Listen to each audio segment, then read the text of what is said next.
I almost want to.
Good evening and welcome to your City Council meeting. Today is Tuesday, May 19th, 2020, and it's 7 p.m. In an effort to minimize the spread of COVID-19, Governor Newsom issued an executive order that temporarily suspends requirement of the Brown Act. Given this executive order, the Laguna Niguel City Council chambers are closed to the public till further notice. Members of the public are strongly encouraged to observe the City Council meeting live on Cox Cable, Channel 853, and AT&T Uverse, Channel 99, or online via YouTube. Live streaming that can be accessed on the city website. Members of the public may submit comments on any agenda item or on any item not on the agenda by email to the city clerk at egomez, cityoflagunaniguel.org. All comments received prior to discussion of the agenda item will be read into the record up to the time limited to 3 minutes. Any portion of the comment not read out loud due to time restrictions will still be included in the written record. The City of Laguna Niguel thanks you in advance for taking all precautions to prevent the spread of COVID-19. Madam Clerk, please call roll call. Thank you, Mayor. Councilmember Genoway, Present. Councilmember Jennings, Here. Councilmember Rains, Present. Mayor Pro Tem Minigar, Present. and Mayor Davies. Here. Thank you. We have a quorum. Thank you. Hello. At this time, I would like to ask Councilmember Genoway to do the invocation, and then we'll follow it with Councilmember Rains with the Pledge of Allegiance.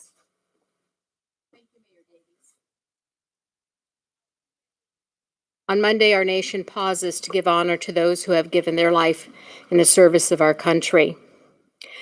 So please join me in prayer in your tradition of faith as I pray in mine. Gracious God, as we prepare for Memorial Day, we remember and give thanks for those who have given their lives in the service of our country. When the need was greatest, they stepped forward and did their duty to defend the freedoms that we enjoy and to win the same for others. O God, you yourself have taught us that no love is greater than that which gives itself for another.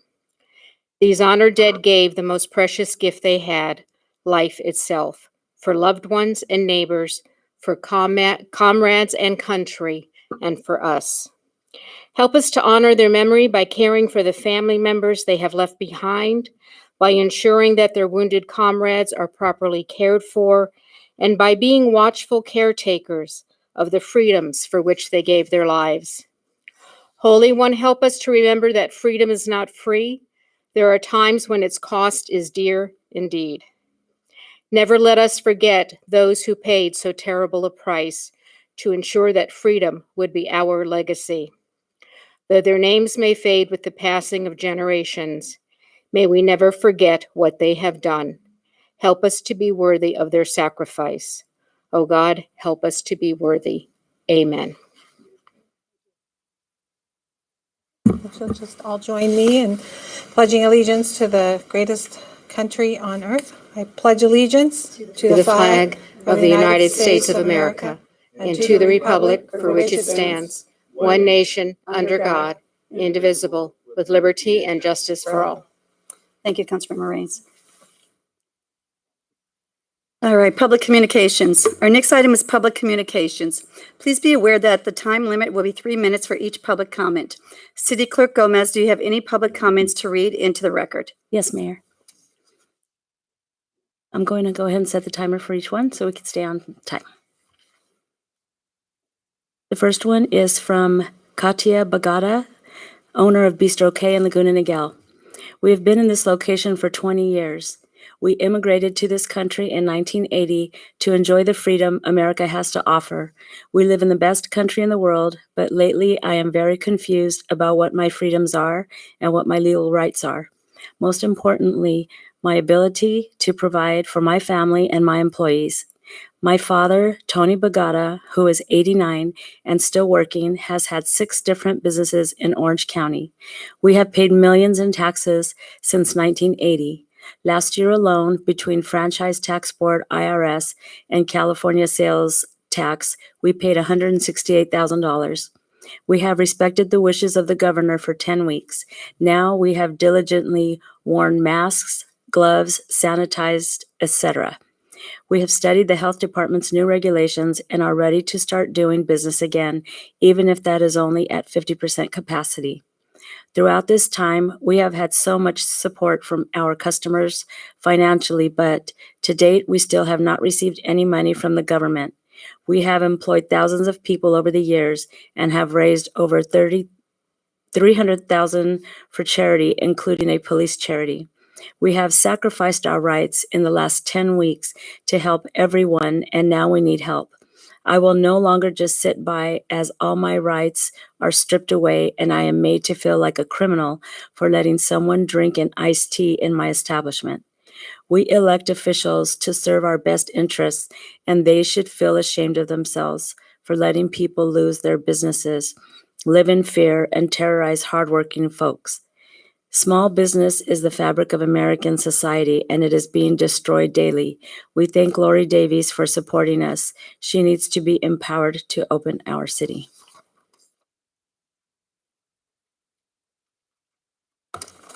The second one is from Donna Shaver.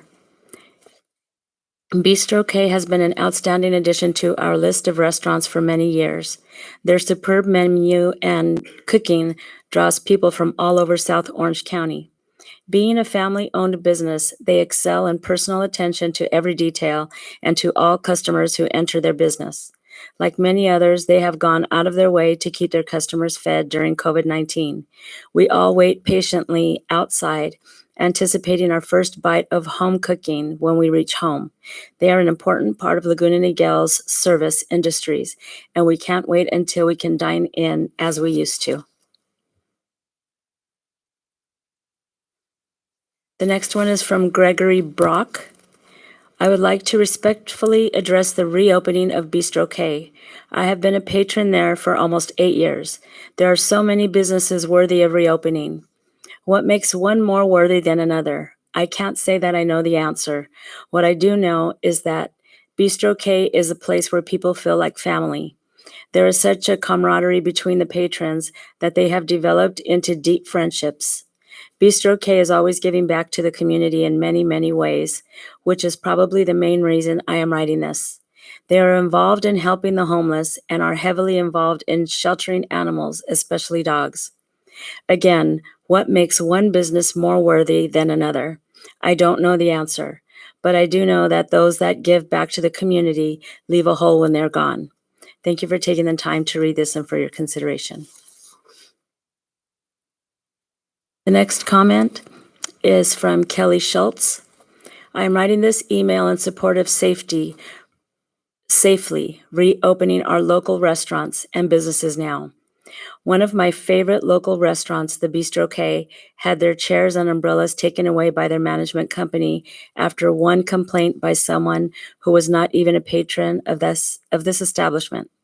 The Bogata family has always done everything they can to uplift their community, whether this is by hosting charity events, donating their time and resources to those in need, or simply running a business that brings a community together. Can you imagine being Tony Bogata, who started from nothing in this country and worked his entire life to build a successful business, only to have it ripped away in a matter of weeks? Small business owners are doing everything they can to survive, and they deserve the right to reopen their doors immediately with safety precautions in place. Please, I urge everyone to imagine losing everything you worked for. I want you all to consider how you would feel if everything you worked for, your college degrees, your status in the community, your retirement fund, is dangling by a very fractured thread, and no matter how hard you try to repair it, someone else holds the tools you need to survive. Please don't continue to hurt these families any longer. They have been there for us, so please let us be there for them. The next comment is from Pete De Gregori. Please pass this suggestion to the City Council meeting tonight. I really want Laguna Niguel to have the fireworks in the Laguna Niguel Regional Park. As an American, all the recent COVID-19 issues our community has gone through, we need to get out and celebrate our independence and freedom of rights. If finances are tight, then I propose the city sell tickets and people can purchase a ticket if they feel safe being around other people. I also propose to allow local restaurants to have booths to help them get back to making money and to help pay for the venue. This is the last comment. This is from J. Sunny Cusumano. As the founder and original owner of New York's Upper Crust Pizza in Laguna Niguel, I know all too well the trials and tribulations of owning and operating a family business. Your entire life is invested in making sure the business meets the expectations of your customers. Your family's reputation is on the line every day. Family eateries are part of the small business backbone that make up the character of small cities and towns. Without businesses like Bistro K, our city would be filled with big box stores and chain restaurants.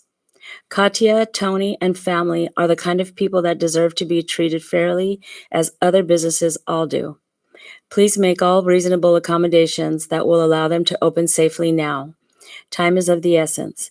We cannot afford to lose an eatery of this quality and character. Open Bistro K now. Thank you for listening. And that concludes the comments. Thank you. All right, public communications is now closed. We're going to move on to the consent calendar. All right, we have item 1 through 6. Are there any items that need to be pulled for comment or discussion, council members?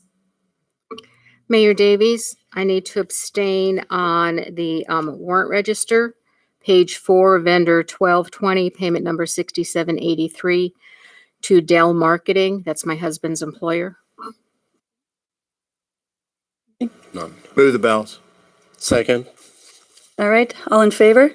Aye. Any opposed? Any abstain? Consent calendar is moved. All right, we're going to go on to, let's see here. That was so quick. There we go. All right, we're going to go to discussion items. Our next discussion item is item number 1, and that is a pilot program to accommodate outdoor dining and shopping center parking areas. Development Series Manager Morgan, please provide a staff report. Hi, good evening, Mayor Davies and council members. As you just mentioned, for your consideration is a pilot program that would allow parking areas within shopping centers to potentially be used by restaurants for outdoor dining opportunities during the COVID-19 health crisis, with a no-fee temporary use permit once on-site dining is permissible again. With expanded reopening of businesses on the horizon, just last week, the state published health and safety guidelines for restaurants to accommodate dine-in customers. These guidelines notably include ensuring physical distancing of at least 6 feet between separate dining parties, This criteria may create some business hardships if restaurants are required to significantly reduce the number of tables and chairs within their dining area. In an effort to strike a balance between social distancing protocols and offsetting the impacts of reduced seating, staff recommends a pilot program allowing restaurants to expand dining opportunities by using parking lots and common areas within shopping centers. This approval process would consist of the issuance of a temporary use permit and be subject to implementation of public health best practices and safety precautions. This would also include approval from other applicable outside agencies such as the health department, the fire department, and for those restaurants that would be serving beer, wine, or cocktail spirits, approval from the Department of Alcoholic Beverage Control. Staff has begun outreach with shopping center owners, property managers, and the Chamber of Commerce, who have expressed their support of the city taking these proactive steps in establishing this pilot program as everyone works to adapt to the state guidelines. Opening up the parking areas for outdoor dining directly in front of Hendrix at Ocean Ranch Village, and then also at WR Kitchen and Bar in Rancho Niguel are scenarios staff has already begun examining with the respective shopping center owners. In closing, as stated in the staff report, staff recommends the City Council approve the pilot program and waive this permit processing fee during the pandemic. These actions would provide the city the opportunity to support Laguna Niguel business community by providing restaurants the potential option of activating parking in common areas to offset the likelihood of reduced dining capacity as they plan to reopen in accordance with the state's safety protocols. That concludes staff's presentation, and be happy to answer any questions. Thank you very I'll much. start out with Councilmember Jennings. Great, thank you, Mayor. First of all, let me say I think this is a great idea. I think it's exactly the type of creative thinking that we need to do under the consideration that we have. I want to make sure that we're not getting ahead of ourselves on one point, though. We have an entire municipal code that requires all sorts of things regarding the construction of buildings and that promote safety and things. And before we start putting chairs in parking lots, I just want to make sure that we have some guidance to these businesses and some oversight on what that might look like. I'm not proposing necessarily if they need to surround their building with K-rail before they put it out there, but it will need to be marked. And I don't know if car barriers are appropriate or something that would stop other people, because these types of operations also create foot traffic. And additional foot traffic where there's also, cars and pedestrians is something we like to try to avoid or at least control. So with that only exception, I guess maybe you can tell me what your thoughts are on that. And then secondly, I would encourage my council colleagues to come up with this idea and any other idea we can come up with inside the state guidelines to allow our businesses to get open as soon as possible. Yeah, I'd say we've reached out to 8 of our major shopping center owners, and I would say the first thing that is raised is safety concerns, and how do you do that tactfully and make sure that you have those precautions in place for those that would be dining and also for pedestrians, and making sure you're preserving appropriate circulation. Each center is a little bit different, so I don't know that we have a one size fits all. I think the program is purposefully limit structure so that we can hopefully work with individual shopping center owners to figure out what best practices are and what safety precautions are needed.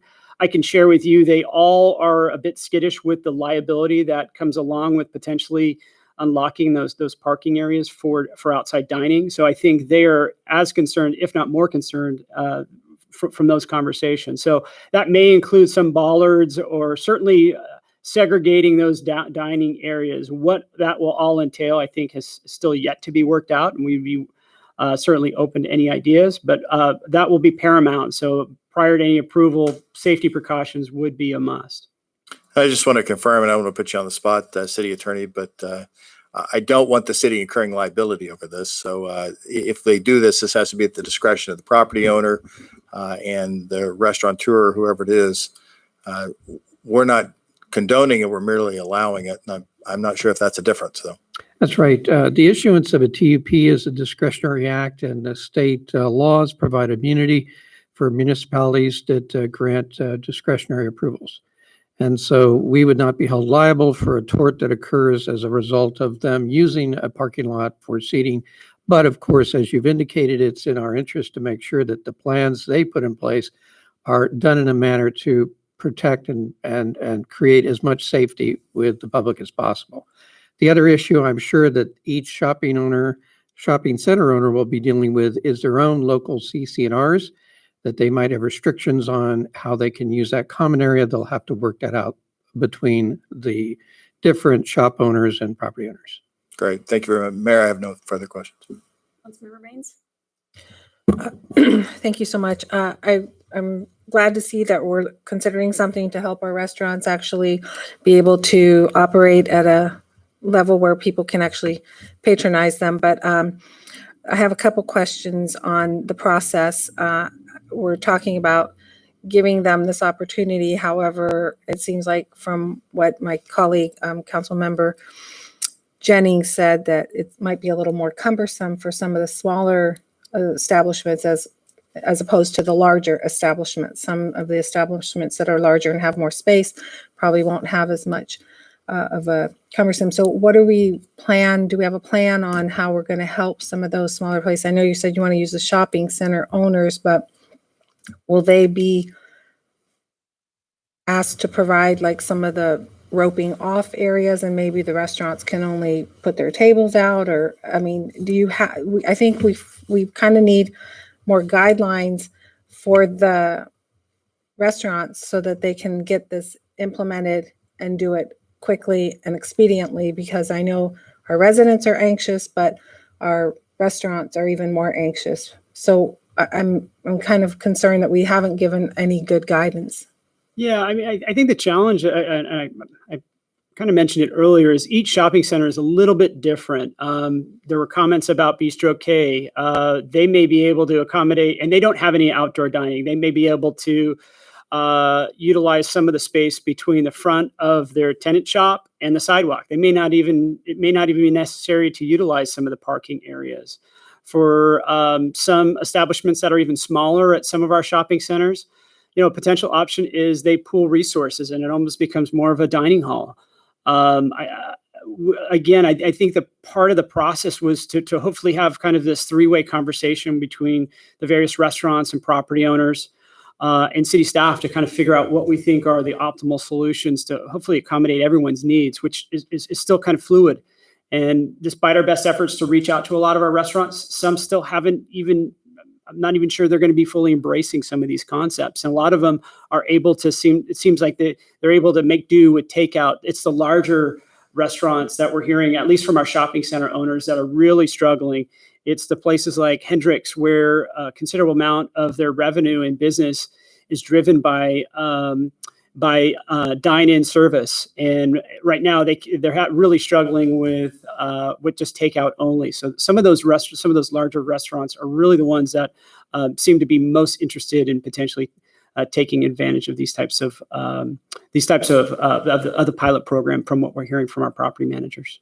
So I don't want to assume anything. So would it be fair to say that the property management owner, the shopping center owners are the ones that are communicating with the businesses, or has our team from the city actually communicated with them?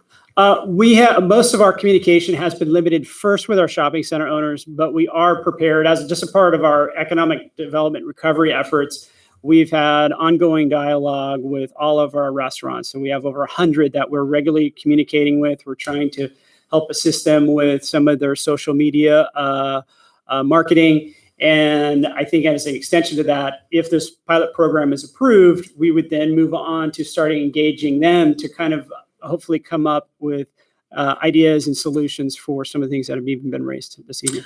I don't have a problem approving a pilot program. I just have a concern with it not having some kind of a specificity for how we're going to implement it. And then the only question that I have to follow that up is, do we have a system in place to implement it immediately? Staff is prepared. If we meet all of these criteria that are mentioned in the staff report, we would be all hands on deck, prepared to work through these issues with our shopping center owners and restaurants. The last thing we want to do is be the potential obstacle in getting them open and creating these type of opportunities. And that's partly why we've left it with less structure and not so rigid, because we want to be adaptable to individual restaurants or a combination of restaurants. And, we felt the best way to accomplish that is to allow for adaptability and flexibility. It's a little bit unconventional for sure. Right. But I think that allows for the largest level of creativity in working with owners, with always safety being paramount and under all considerations. So my other final thought on that is that we're going to be working with the restaurant owners and the shopping center owners. How are we going to communicate effectively to our other residents so that when they start seeing these changes, we don't have an influx of businesses being reported for something? How are we going to get that message out to make sure that our residents are aware that this is something we've adopted as a temporary way of allowing our businesses to do business? Because I think it's important that our residents understand that we have approved this if that's what we choose to do tonight. We're prepared to get a press release out in the morning if this is approved. Okay. We will be sharing this on all of our, and all the channels that we've been using to update everybody. We will make sure that everyone knows that this was blessed by the council. Okay, just one thought that I had real quick. It would be kind of cool if we did this, that we had some kind of a sign from the city at each one of those areas saying, brought to you, temporarily, or something that kind of lets people know that it's something that is okay and they shouldn't be like dialing up and calling. So that's it. Thank you. I'm glad to see this on our agenda tonight. Thank you. Councilmember Genoway. Hey, thank you, Mayor Davies. Question, you could just clarify it, please. As part of the temporary use permit process, the shopping center owner has to sign off on that too. It's not just the restaurant owner who is applying for it.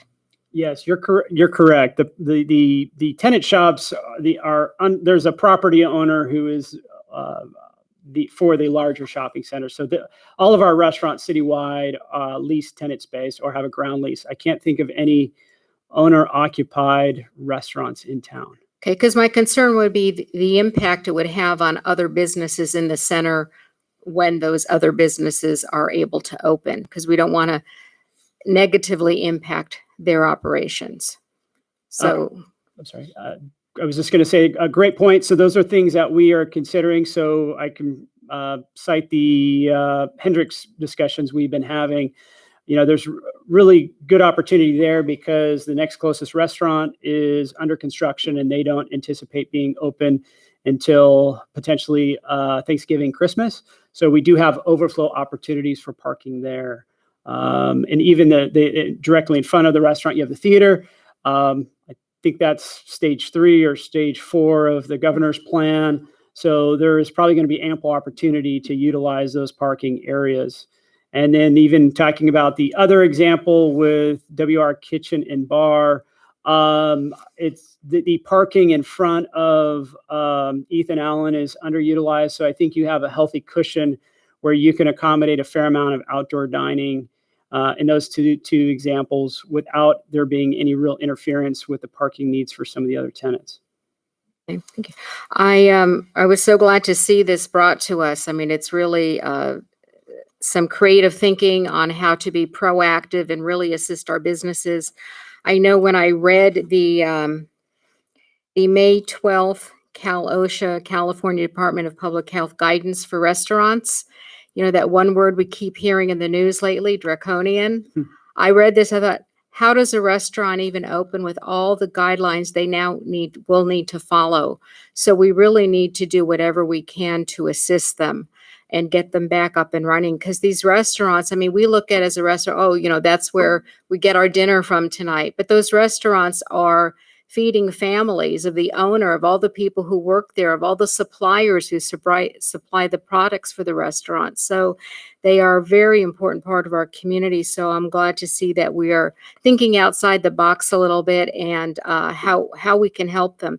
There's a couple of things that I am assuming that is going to happen, but I just want to confirm with the city manager that if this passes, that we will proactively reach out and clearly communicate to the restaurants that this isn't an automatic thing, that they do need to apply for the temporary use permit. Because I would hate to see someone just put tables out in their parking lot, thinking that this is what we've communicated. So I want to be sure that our restaurant owners know they need to apply for this, and that we also assist them with fast tracking the approvals from the other applicable agencies that they will need. And then maybe if we can have someone from community development check in with them at least once a week as this is going along, because this is something new. Everything is happening so fast now, the changes in how we do business, that there may be something we didn't think of, they didn't think of. So if we keep check at least once a week, if not more, to see, is everything going okay? Is there, something that would have made this a little smoother? How can we help you? So I think that would be Yes very to all of productive. that, and those dialogues started months ago. Okay, So well, that's what the economic I know we recovery have team is we doing. have a stellar city staff, but I just wanted to, number one, confirm, and number two, Yes. let the public hear that Yes, as well. yes. So thank you. Also, I believe the city of Long Beach is voting on something similar tonight. So hopefully staff will be doing some comparing and contrasting with what they're passing. And then there's a restaurant in Studio City, Vitello's Italian Restaurant, that started about a week ago. They have what's called drive-in dine-out. So what happened was people were coming to get their takeout food and then sitting in their parking lot, and then their friends would park in the next spot and eat their food too. So now you reserve the parking spaces. People get their takeout food. They bring their own tables. They bring their own chairs. They bring their own utensils, but there are designated spots that are, distanced appropriately, and they are reserved. So that may be something to look into, because, some of our restaurants don't have tables and chairs to move outside. They have booths, or the tables and chairs they're bolted to the floor or the walls. And especially during this time, we really don't want them have to, go through that expenditure of getting something to seat people outside. So if they could do something like that, I think that would help those who don't have movable furniture. So I will leave this article with the city manager, and maybe that's something you want to take a look at. But thank you for putting your creative thinking caps on and bringing this forward, because we really do want to support our businesses. And I said, the restaurants, they're not only are they businesses, but they really are a very part of our quality of life and the activities and enjoyment that we do with our families here in our city. So we are so appreciative of all of them for hanging in there, and we will help them as much as we can. So I am in full support of this. Thank you, Mayor. Thank you. Thank you very much, Madam Mayor. I'm 100% in favor of the pilot program. Just a couple of issues and concerns. The first one is that I just want to make sure that the triangle of the city staff, meaning that the agency that would be authorizing all these temporary use permits, the property owners, and the third leg of the triangle would be the restaurant owners and operators, would all be in sync, meaning that we want to make sure that for every parking facilities that we have for any shopping center, somehow before we roll out the pilot program, which is going to be up on the staff, that we have a parking utilization, not a formal type of assessment, informal, to see what is the existing demand and what is the supply and in which locations they can do the designation. Number one. Number two is that, which is going to fall upon the city staff, and this is a legal part of it, which is with regard to not only the signage, but also, are we going to put K-rails? Are we going to put ballers? Are we going to put cones? Are we going to put tapes or what have you? There are different cities that are doing different things, that it all should start from the city, meaning that we have some conceptual plans for every shopping center so that we can serve the restaurant owners. And at this juncture, in my view, since 1989, this great city has been business-friendly city.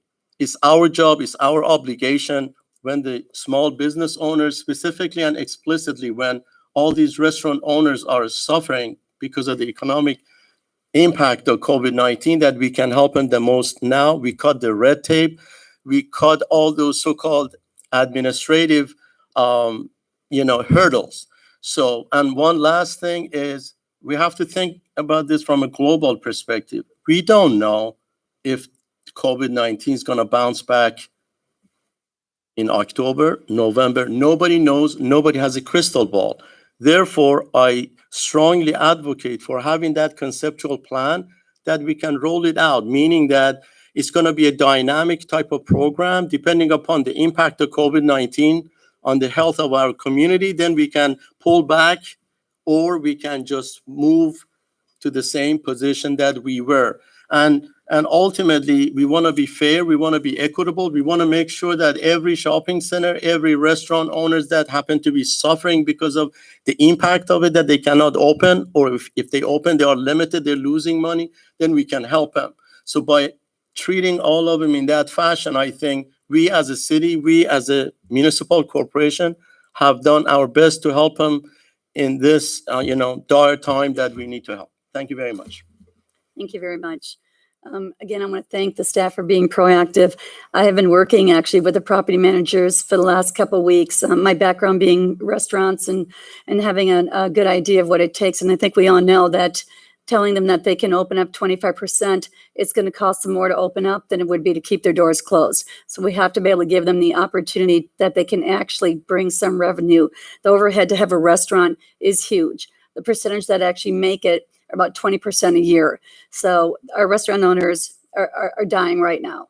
And I can tell you that I did speak to a couple of the property managers, and that was something that was important, that we have a unified plan and that they meet with their businesses or restaurants, and it really should be coming from them, so that each individual business isn't trying to figure out what they want to do or what space they're going to take. My question too is, obviously there's a lot of equipment that's needed to do this. Is this something that the city can help with? Would that be something perhaps that we could use with the $26 million that is coming for the COVID-19 reimbursement through the county? We'll have to look into that. There's a lot of rules and restrictions on the things that we can apply for, but we'll check into it. If we can, we will. And maybe that's something that we can actually contact the county with and say, as they're doing guidelines and putting together a program, that this would be it, because this is not inexpensive. As an event planner, I know what it's like to have to take basically, a backyard and have to start everything. You're talking, like I said, barriers, you're talking heaters, you're talking, it could be, umbrellas, it could be canopies, depending on the weather. So there's a lot involved, and that's something that's going to be said. And perhaps we could look at the different rental companies that we have around here and make a good deal with them, because they're hurting right now. All of the businesses that they had, all the events they had are gone. So they certainly could use it. I'm sure it's something we could work out. We'd be helping different rental companies as well with that. But we could be consistent so everything kind of looks the same than going from one place. And I really like Councilmember Rain's idea too, is put some type of sign up saying approved by the city, whatever it was, so that people realize that they don't need to call and tell on any business there. I also wanted to, again, one size doesn't fit all when we're talking about that. The people that are having problems are your table side service. They're the ones that cannot make a business right now. Thank goodness we actually have a pretty good amount of fast food locations, and they're doing well. And I think that's great. But like you said, that's a place where, you can picture where they can just be tables, because they just go and they get it at the counter and they can go where they want. Whereas you're not going to be doing that when you own a business and you've got servers coming up to that table. But that's important, and we've got to get them back up. I know that the supervisors, as today, are working on their plan to submit to the governor to reopen and get to to phase 2. From what I'm hearing, we're hoping that it actually might be submitted by the end of Thursday. Let's keep our fingers crossed on that.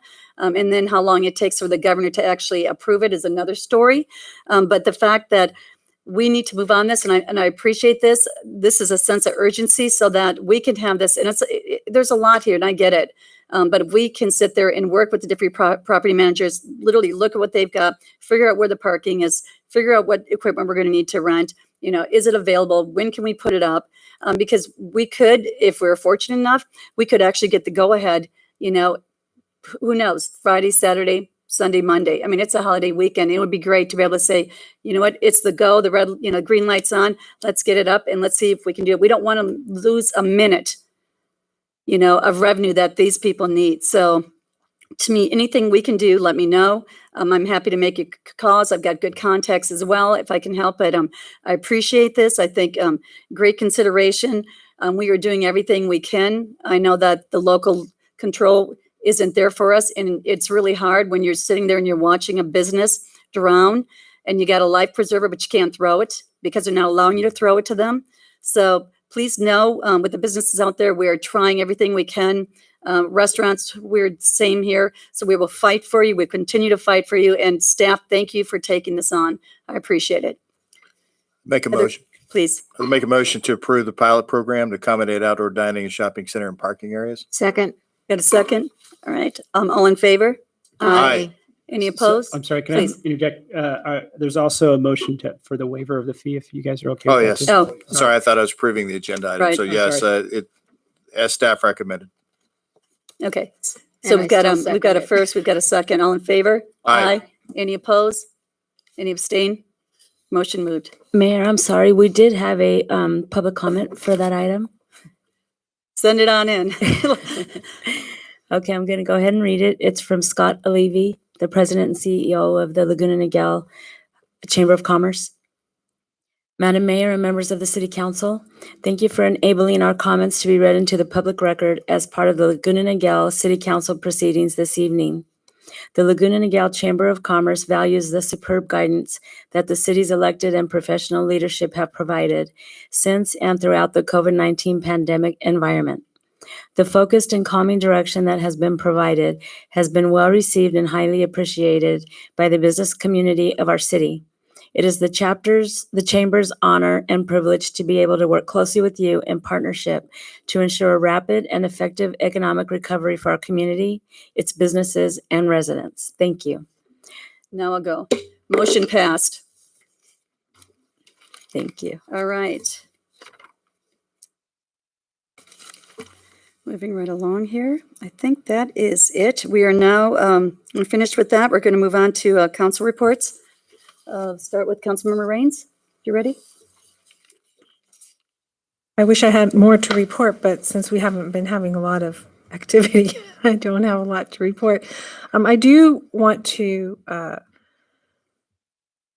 once again say thank you to our community for doing what they did and the sacrifices that they've made, because as of today, our COVID cases are 0.00057% in our city. So that's very, very low. And I'm glad to see that we're moving forward with helping some of our businesses get reopened, and just looking forward to next phase. So that's all I have to say. Thanks. Thank you. Councilmember Genoway? Thank you, Mayor Davies. Just want to thank our community for what they're going through right now. I know it's a challenge for all of us in the changes of our daily lives.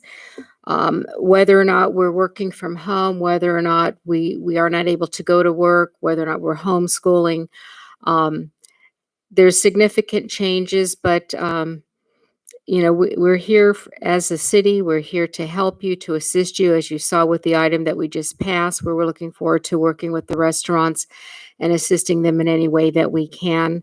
And we still are a great community. Laguna Niguel is I always say, remarkable because it's the residents here, and we find ways to do things and to support each other.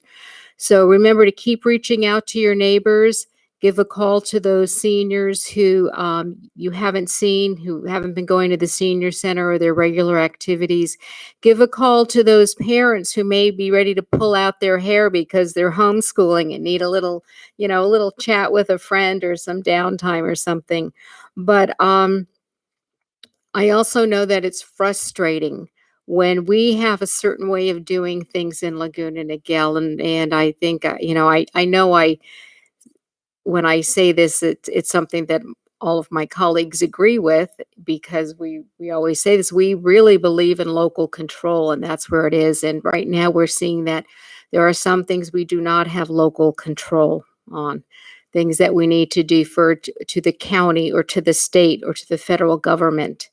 And until they make their move, we can't make ours. But we are in constant communication with them and advocating for the residents of Laguna Niguel. So please understand that it may be normal to feel some frustration, but that we are working for you, and we feel the same frustrations as well. But there is an order of things, and some things are just out of our hands at this point in time, though we keep advocating at the county and at the state level for you. So I would also like to ask our city manager, right now we passed something very helpful to our restaurants. Can we please take a look at if there are any other business sectors in our community that would find something like this valuable to them?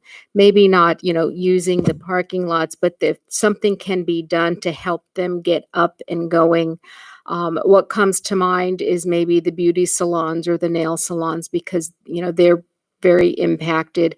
If there's different segments, that there's something we can do to help them, and maybe it's allowing people to wait outside instead of queuing up inside the salon, but waiting outside. So let's be a little more comprehensive in our view that yes, restaurants are a very important part of our city, but there are also other business owners who are feeling the impact of being closed. So maybe there's something we can do for them. So I'd look forward to hearing something back on and how we can approach that. And just again, thank you to staff. You're doing an incredible job. I know we're all excited that City Hall will be opening. And but thank you for all that you've been doing. I know you've been making sacrifices during this time as well. And it is noticed and appreciated. So thank you. Thank you, Mayor Davies. Welcome. Councilmember Jennings. Thank you, Madam Mayor. I appreciate it. And to all the residents of Laguna Niguel and all the businesses therein, I say thank you for what you're going through. I especially appreciate Katya and her father, Tony, and the people who reached out today. I've been to Bistro K many times. There are dozens of other places exactly like Bistro K in Laguna Niguel, and there are tens of thousands of those across the country, all of which are shuttered. And while I may crave the ability to wave the wand that I have and see if it opens anything, I haven't been given that wand. And I'll tell you, as a local elected, nothing has been more frustrating than to have to sit by and idly watch, unfortunately, our board of supervisors and the governor try to figure something out while tens of thousands of businesses sit down idle. And I know I'm not alone in that frustration. I think that it's unwarranted in many situations, and we're playing catch up here, or they're playing catch up here, but we're getting to watch it in real time. So I hope they hang on. I'm certainly trying to keep them hanging on. We've certainly, on your behalf, been lobbying as a city to try to make that happen at the regional, at the state, and at the federal level, and that never stops. And we want to get this right for you as soon as possible. It's not the government's job to keep the public safe. It's the government's job to put policies and procedures in place that promote public safety and then leave personal responsibility to the people that are governed by those rules. And what we're seeing here is a cart and a horse constantly shifting back and forth that doesn't allow personal responsibility of the people that are governed by the government to make reasonable decisions in the face of an obvious threat. And even though that threat is extraordinarily weak at the moment, and I compliment Councilman Raines for having done the math before we got here tonight, but that is an extremely low infection rate. I find it frustrating, and I know I share that frustration, and I get emails constantly, and the people who talk to me on social media and things, they all say the same thing, and they're asking us as their city to do something. I'm trying to respectfully redirect that where it belongs, at the hands of the Board of Supervisors and Governor Newsom. And if either of them are listening, I would encourage them to do the right thing, open this thing up as soon as possible. I don't know why submission takes 3 days to get to the governor's office. It should not. I've got an email, and I know they do too. Put the information together and send it off. If you could get that approval back by the weekend and kick open the doors by Memorial Day, I think that's the right thing to do. And so I don't know why there are these built-in delays. Perhaps they know everything that I'm missing in that analysis. It could be. So we're at one of those turning points. I mean, we're at that. We've been at a couple of frustrated points along the way. Some have gone smoothly, and some sort of get to the point where we have to decide something. We need to do it quickly, and your government owes you a faster response, I think, than you're getting. And I would like to help. So if you want an advocate, I'm willing to do that for you. But on behalf of the city, we hear you. We support you, and we are trying to do everything we can to make this happen. I would ask that our city manager report back to the people that we receive these responses for. You've been fantastic in responding to all of the communications that have been coming in, and tried to express our sentiments and something along the lines of we hear you, and get back to them. And I appreciate that. I just want to end with a compliment to our staff. You all are placed in the front lines of an extremely difficult situation. While it's easy for me to talk about policy, you all have to implement that. And I know that our desires as public officials often meet with the reality of who controls what. And when the Board of Supervisors decides to do its thing and reopen the county, we'll be right there to help. But I do want to say thank you to staff for all your efforts to try to push that back, because honestly, I know where the work's getting done, and it's on your side of the dais, not mine. So thank you all for that, and appreciate it. So thank you, Madam Mayor. That's it. Mayor Pro Tem Miniger. Thank you, Madam Mayor. Just two reports. The first one is from TCA, the Transportation Corridor Agency. And the report that I have is that the revenue for Foothill Eastern TCA was down by 63%. And for San Joaquin Hills Transportation Corridor Agency, the numbers that I got from the chief financial officer is that 74% down.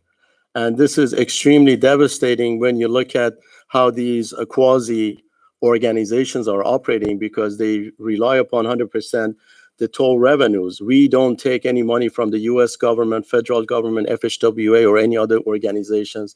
So that's the main source of revenue. And by being down by 63% for one sister agency and 74% for the one that I'm a director of, this is pretty sad. We are in a very, very difficult situation, and that's why during the last board meetings, we initiated programs to cut as much as we can. We're putting a lot of programs, construction projects, planning projects on hold unless they are emergency and they're vital. And it remains to be seen how we are going to be getting out of this, negative impact of COVID-19. So that's from the TCA perspective. And the good news is that on behalf of Southern California Association of Governments, we were able to change the agenda before it went to the vote 2 weeks ago. You and I have received so many different emails from a lot of residents from different cities in South Orange County that I represent, that they were asking that the decision, the final vote for the SCS portion of it to be delayed by 90 days, but we delayed that by 120 days. So we changed the agenda, and the board approved it by majority. So the good news is that we are not losing, nor we are getting delayed on behalf of those federal funding that would be trickling down to OCTA, because they come through SCAG, then it goes through, OCTA, then they go to Caltrans, then they go to all these 484 cities in California. And as the case of SCAG would be 191 cities and 6 counties. So SCS was postponed to 120 days from 2 weeks ago, and the federal fundings are safe and secure. And we are waiting to hear from Trump administration that they're talking about infrastructure emergency or stimulus package. That has not been finalized yet, but that would be the biggest thing, not for us in Southern California, but for the U.S. Because if we look back, what happened in 1946 when President Eisenhower came up with the Highway Interstate Act, it rejuvenated America to be a great country as it is. Transportation is the backbone of any civilized nation, and we like to see that rejuvenation, revitalization to taking place. And this is the best time to do that. And this is a nonpartisan. Democrats and Republicans are all in favor. They were not before, but now they are unified and everybody's in basically on the same boat to move forward. The only issue that we have is that all other stimulus packages that is costing all of us taxpayers, each one is $1 trillion. So that remains to be seen with $4 or $5 trillion being in red, how we can add another one to the top of it that we do need to create more jobs and more security for a lot of people in this country. Thank you very much. Thank you very much. I can tell you it's been very tiring. Every day we wake up, and I know staff does it. I know council does. I know the mayors do throughout Orange County. And we're trying to do everything we can at the local level. And I can't tell you the frustration that you work so hard just trying to see some type of light, trying to do something, because we're the ones that are hearing from you. We're hearing how you're suffering. We're hearing what's going on. We're looking at the numbers of domestic abuse going on, mental health issues. And I'm not saying that the governor isn't hearing that, and I'm not saying the county isn't, but you come to us because you elected us and we represent you. So it's really tough when we feel like our hands are tied. And so I want you to know that we are doing everything we possibly can. I'm part of a group of the Mayor's Coalition, and every week we meet and we try to do whatever we can as a group. And I think we've been somewhat successful. We were able to get a letter to the federal government about making sure that cities that were under 500 population would get funding. We sent a letter, unfortunately, in regards to the CARES Act. And I had put a video out there and this weekend, and basically what that was is we were getting $101 million to the county. They had decided 26 million would be designated to, I think, COVID-19 and reimbursement, and the others would either go to small businesses or some other entities. We did have a discrepancy between the supervisors. The mayors were supporting Steele Wagner proposal because that was straight to small businesses, and it also gave us local control. It allowed the money to be distributed to the city, and the city would decide how that money would be distributed to its businesses in other forms. The other one was the Doe and Bartlett proposal, and that one did win 3-2, and that one would go through the county. And I can tell you that we are sitting here jumping through hoops constantly, dealing with the red tape from whether it's the federal government, the state, and now the county. This money should be put into the hands of the local communities. We know our residents. We know what they deal with on a day plan. Every city isn't the same. And so I'm going to put it out there. And the decision's been made. I'm very disappointed. I'll just be very honest. It's time that, local control is given back. And I would have hoped that our county would have done a little bit better job in remembering who elected them as well.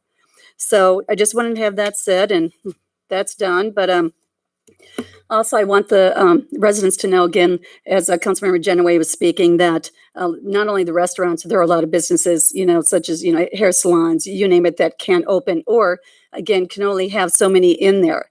So something we can work with to see if there is room that they could do something outside as well, depending on the health code, is really important. So I don't want you to think that we're just designating, looking at restaurants. We're looking at every business. Every business is essential. I don't care what anyone says. Your business is essential. That business puts food on your plate. That business buys medicine. That business helps your children. You are essential, and don't let anyone ever tell you you're not essential. And I want to make it clear, because I discussed this with our city manager and our attorney, but I just want to read something to you. Please be assured that the city of Laguna Niguel is not standing in your way and is not blocking you from reopening. Our own local declaration of emergency does not shut down any local businesses, and the city is not charged with the duty to shut down businesses if they reopen.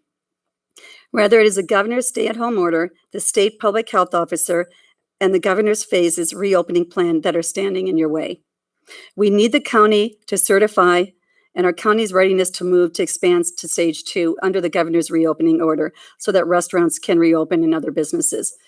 So if you have time, call your supervisor. Ours is Supervisor Bartlett. Please let them know we need to get this plan to the governor ASAP so we can get these businesses open. We are trying everything we possibly can. We thank you so much for your support. Know, though, we are fighting for you night and day, and we won't give up. Thank you. City Manager Letourneau. Two updates for you. As mentioned earlier, we're excited to open City Hall again tomorrow morning at 9 o'clock. Our hours will be a little bit different than people have been used to in the past in order to allow us to do proper cleaning. So we open it from 9 to noon and 1 to 4.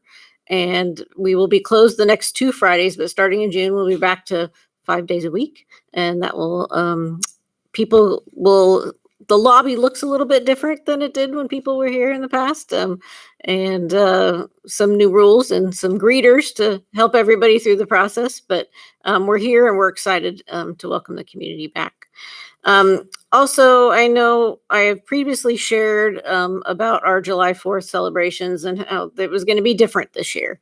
One, for financial reasons, because of the deep financial issues that we are suffering because of COVID-19, and also for public health reasons and the stay-at-home order and the things that we're allowed to do. So for public safety and financially, we're unfortunately not going to be able to have the live fireworks show that we've had in the past. However, we are still going to have fun community celebrations, and we are working on all those details right now. And very soon, I'll be able to share all that with you about how we're going to celebrate as a community in a safe way, but in a fun way that's also budget friendly. So we're putting all that together. So I'll have all those details soon. But I can assure you that we're going to have fun. We're still going to celebrate. It's just going to look a little different this year. So I just wanted to share all that with you. That concludes my report. Thank you. And I also want to say thank you very much, Chief McDaniels. Same with their law enforcement, our officers. We know that they're working hard. They've got a lot more they're dealing with than normal because of this COVID-19. So please let them know they have our support 100%. Okay. With that said, I'm going to close the meeting at 8 o'clock. Thank you.